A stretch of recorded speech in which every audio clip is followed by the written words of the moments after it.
Welcome to War Room, the official podcast of the U.S. Army War College online journal, graciously supported by the Army War College Foundation. Please join the conversation at warroom.armywarcollege.edu. We hope you enjoy the program. You can subscribe to A Better Peace, the War Room podcast, at iTunes, Google Play, or your favorite download service, and never miss the great content we offer. Hello, and welcome to A Better Peace, the War Room podcast. I'm Jacqueline Whitt, professor of strategy at the U.S. Army War College and the editor for A Better Peace. Thanks for joining us today. Since its founding, West Point has graduated and commissioned young officers who later become some of the most senior leaders in the U.S. Army. In 1829, 46 young men comprised the graduating class. For this cohort, their varied experiences in the Second Seminole War and the Mexican War fundamentally shaped how they understood war and their attitude toward using war to advance policy.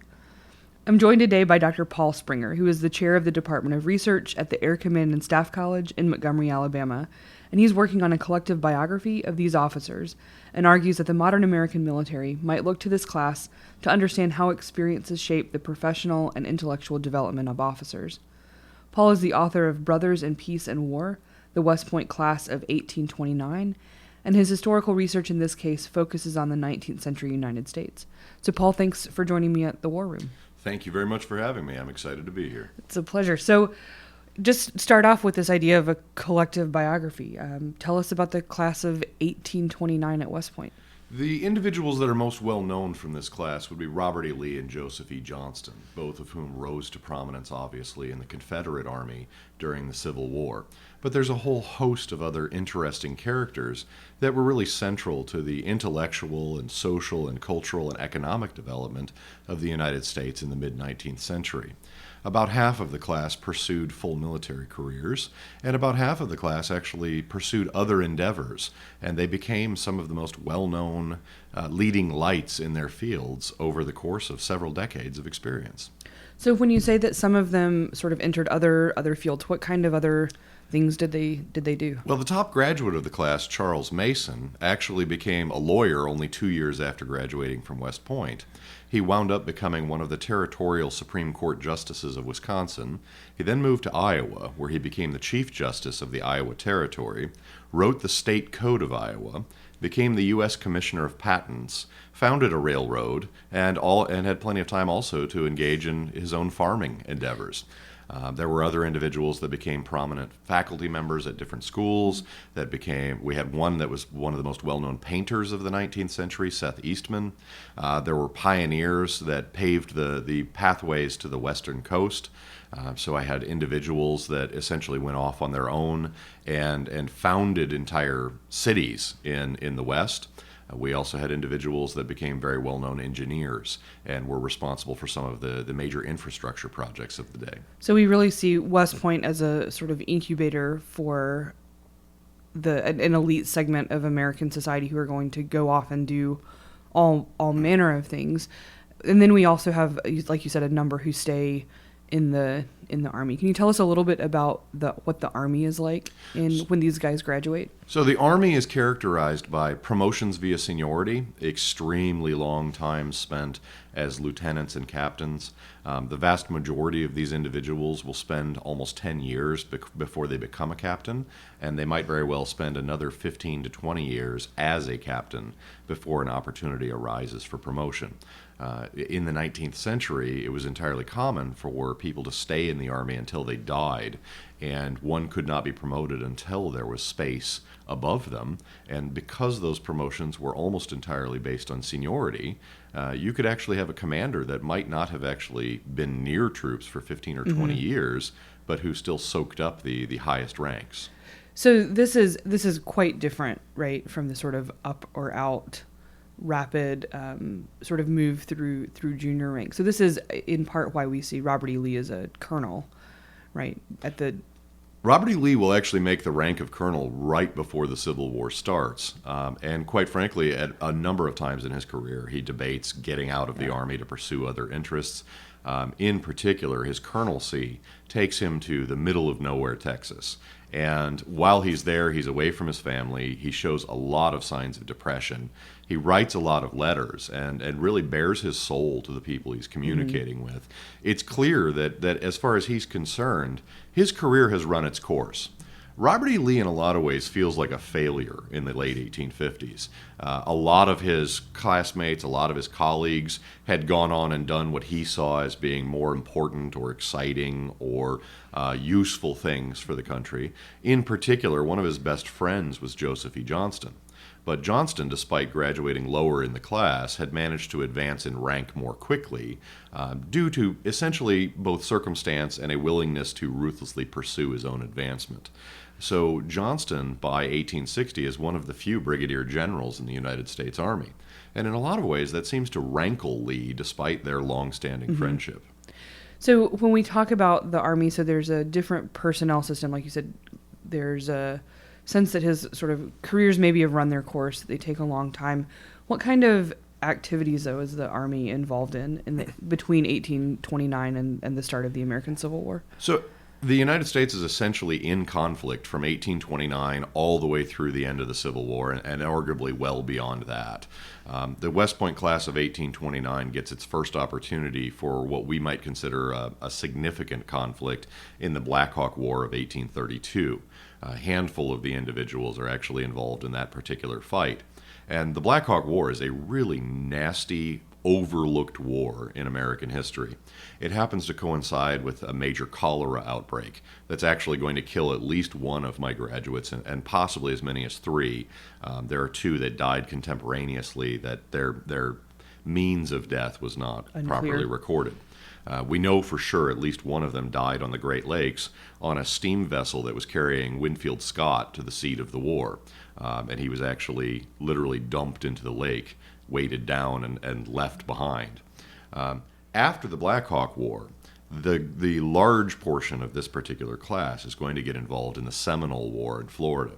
The individuals that participate in that Seminole War wind up being very deeply scarred by it. A lot of my class actually resigns their commissions, either as a result of serving in Florida or to avoid being sent to Florida. This is a major source of officer attrition.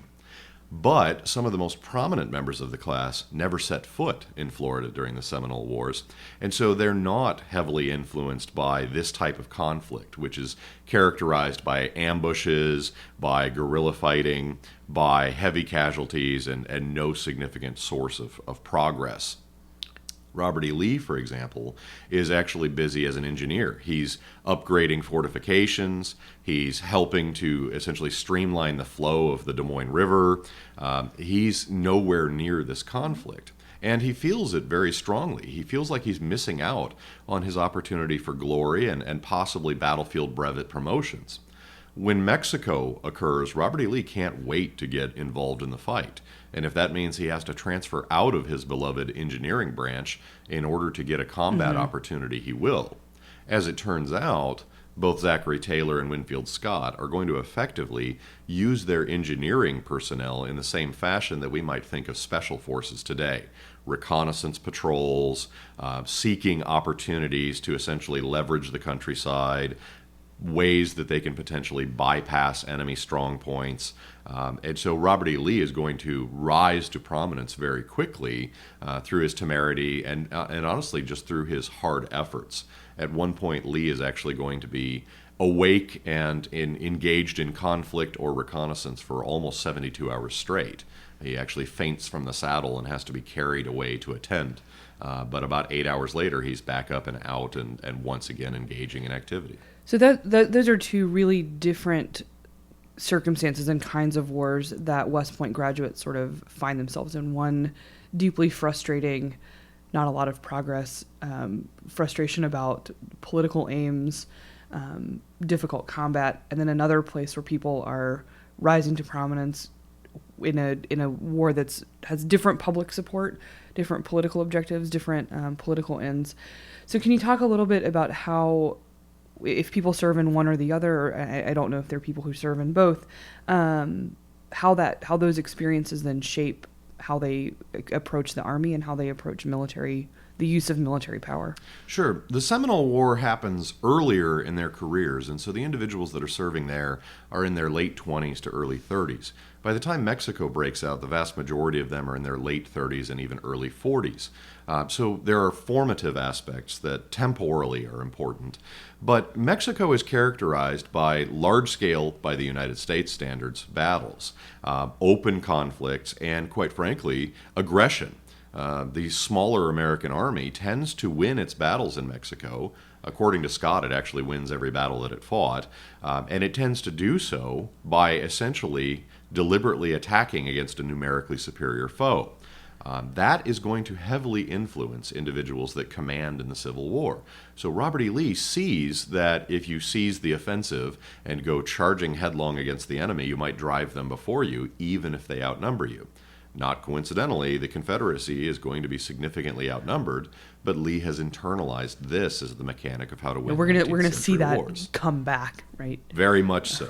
But in the Seminole War, the Americans are actually the numerically superior of the two forces, and they're losing almost constantly. And so for the individuals that Mexico is the first opportunity to see conflict, they draw radically different lessons, which are really going to be horrific for the Confederacy. Joseph E. Johnston is kind of the exception to that rule. He had a little bit of service in the Seminole War, though technically he had resigned his commission for a couple months. So he actually saw service in both. He got shot in both. And as a result, Johnston is a little more cautious as a commander, in part because he's afraid of what might be over the hill or behind the forest. Lee He's maybe seems to learned be almost reckless. a broader sort of lesson Sure. from his experience. When we think about how this cohort, and you talked a little bit about the Confederacy and how it learns lessons and how these officers take their experiences with them, do we see differences in how the Confederacy and how the Union is going to manage experience? And I guess now we'd call it talent management. That's the buzzword that we would use now. Do they manage this differently?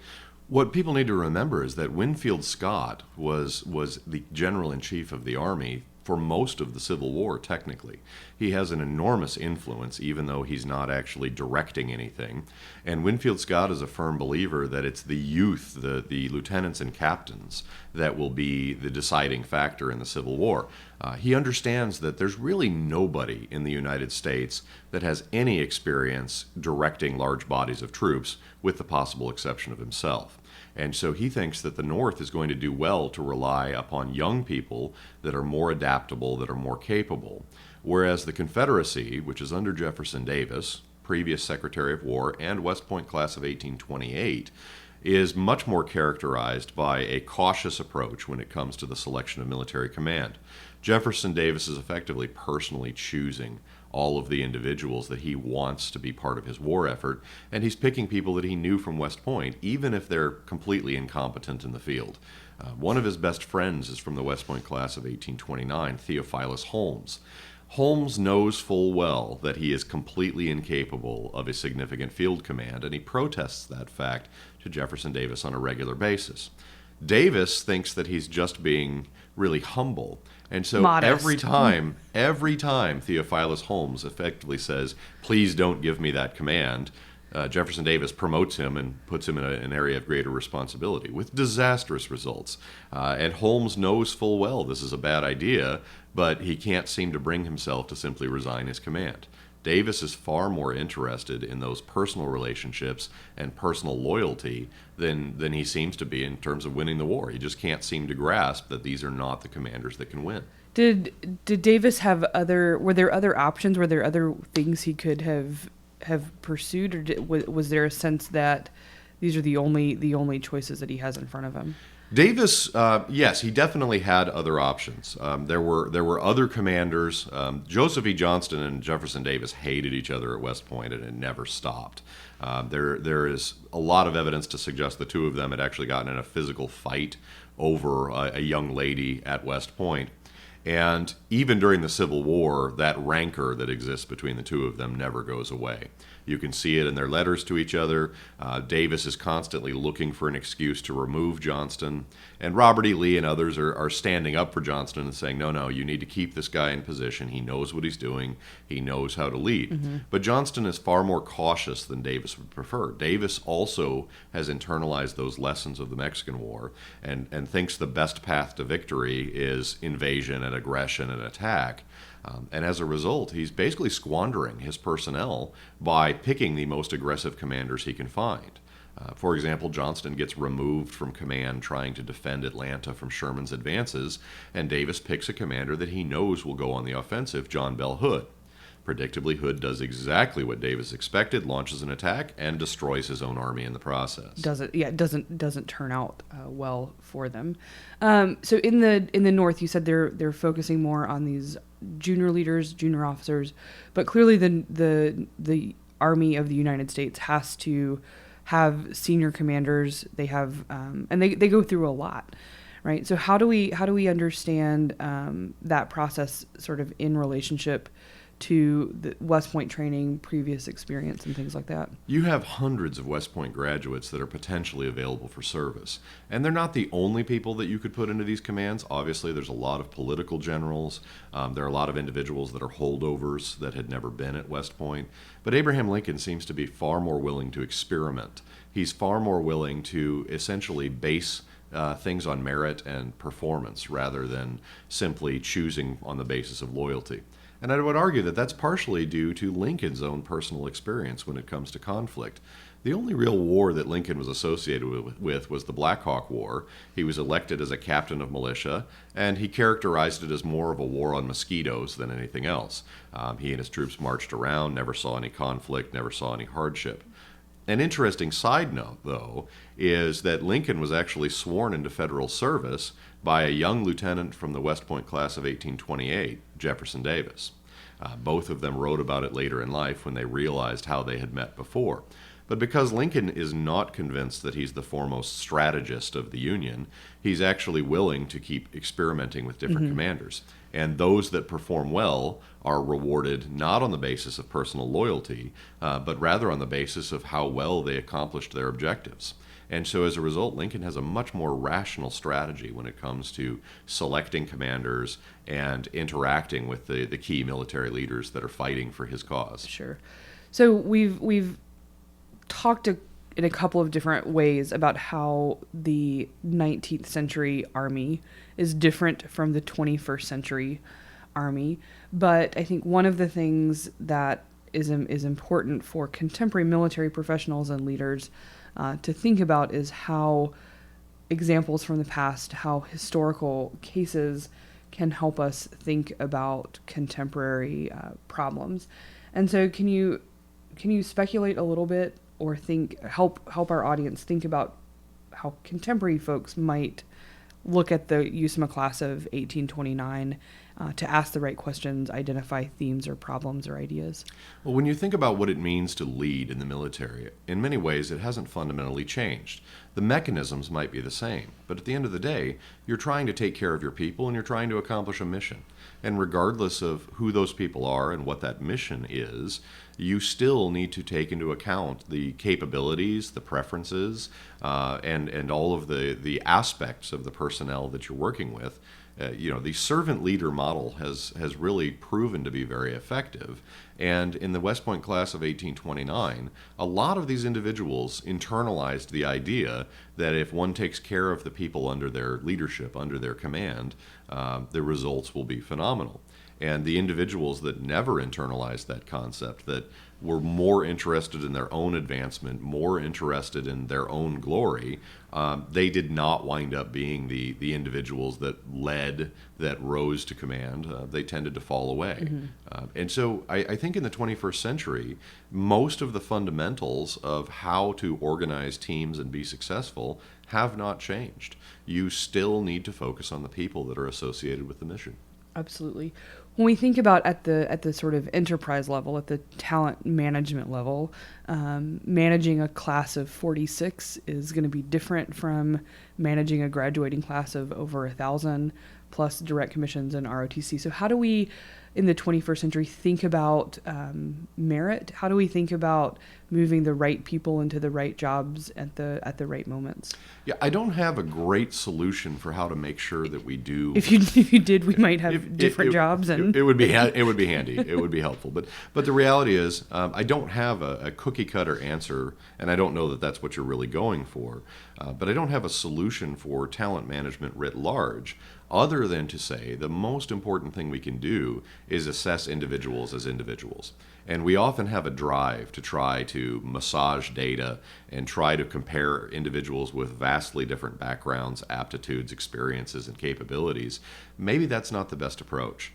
Maybe we shouldn't centralize every aspect of personnel management, and maybe we shouldn't be looking to move people from line to staff to line to staff to new positions every 2 years.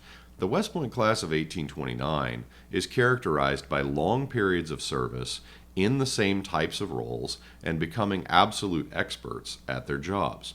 And as a result, it's an extremely efficient approach. The Army of the 19th century has very deep funding problems.